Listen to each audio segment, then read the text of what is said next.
I sensed something was wrong the second she cleared her throat. That soft, deliberate sound, gentle, but sharp enough to slice the air in two, like the snap of a trap right before it closes.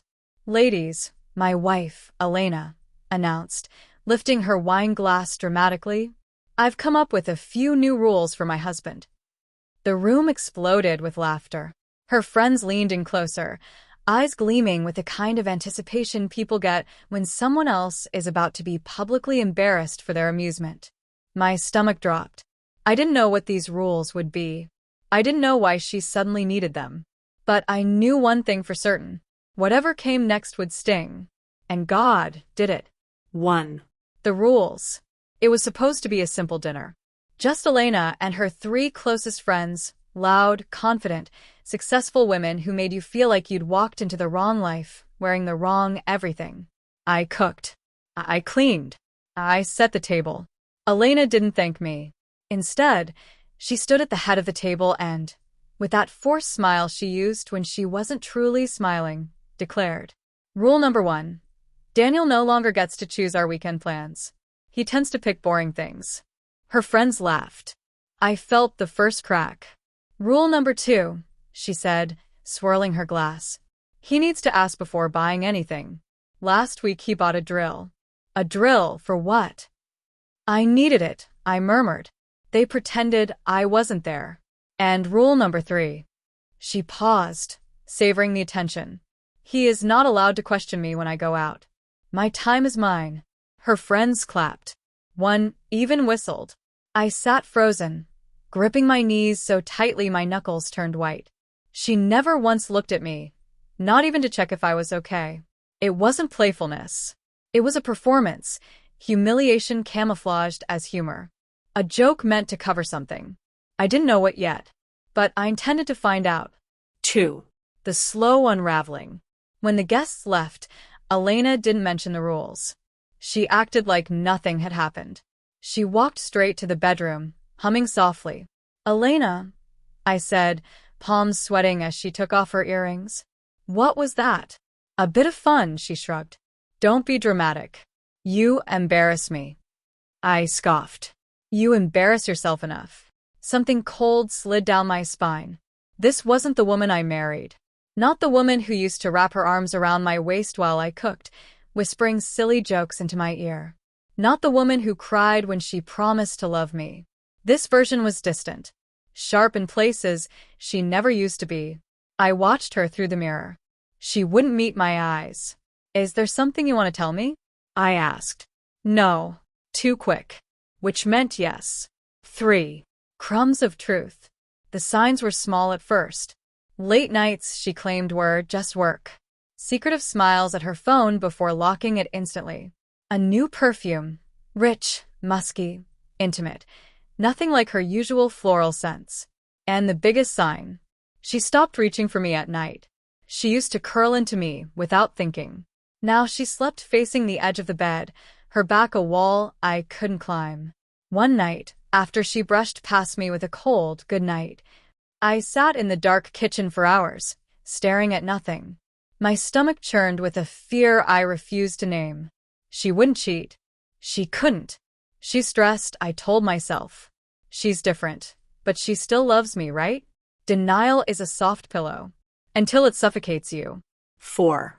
The discovery. It happened on a Wednesday.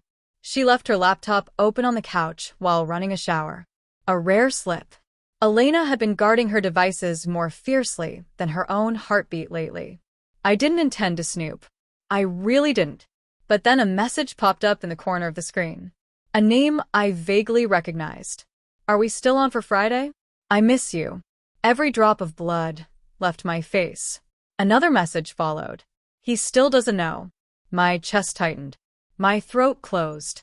The room started spinning. With shaking hands, I opened the thread. There it was. Dozens of messages. Inside jokes. Late-night confessions. Plans. Intimacy. Photos. Nothing explicit, but enough. Enough to confirm everything.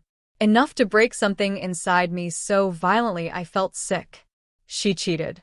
She betrayed me. The woman I built my life with was living a second one behind my back. 5. The confrontation. She walked out of the shower humming, a towel loosely wrapped around her.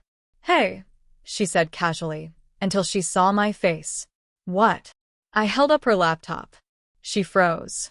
"Elena," I whispered, my voice barely functional. "What is this?" Her mouth opened, but no words came out. Her eyes darted to the screen, then away, then back. "Daniel, listen. It's not. How long?" My voice was brittle. She hesitated.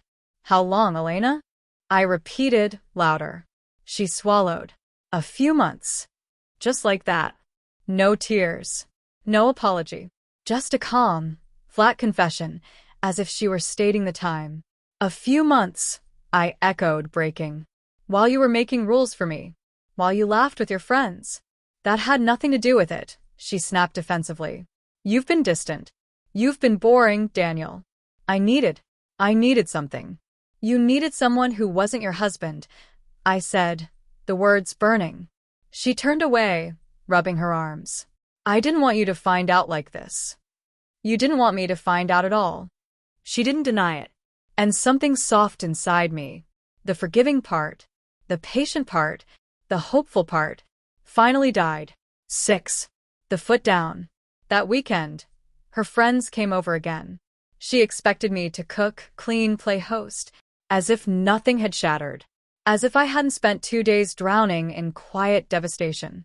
As if her betrayal were nothing more than an inconvenience. They poured wine, laughed, got comfortable.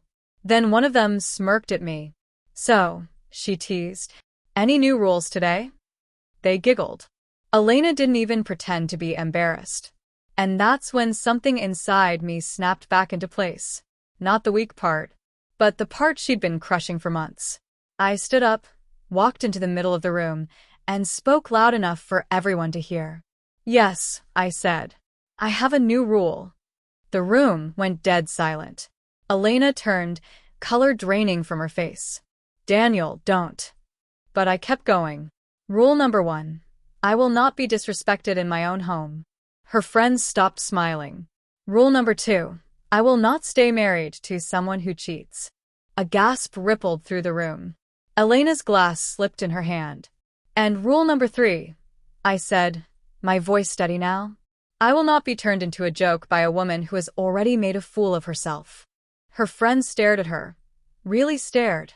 Their expressions shifting from amusement to something far more uncomfortable. "Elena," one whispered. She said nothing. She couldn't. I walked down the hall, grabbed the small suitcase I had packed earlier, and headed for the door. "Daniel," she finally gasped, "please don't go. We can fix this. I made a mistake." I turned. "No," I said softly. "You made a choice." Her eyes filled with tears, but it was too late. I stepped out and closed the door behind me. The shocked voices of her friends faded instantly. Her sob broke through one last time, but I kept walking. 7. The ending that hurts, but heals. People say betrayal breaks you. They're wrong. It changes you. It forces you to confront the parts of yourself you neglected, the boundaries you never set, the love you gave too easily, the respect you didn't ask for. I loved Elena. I might always love the version of her I married, but the version who betrayed me,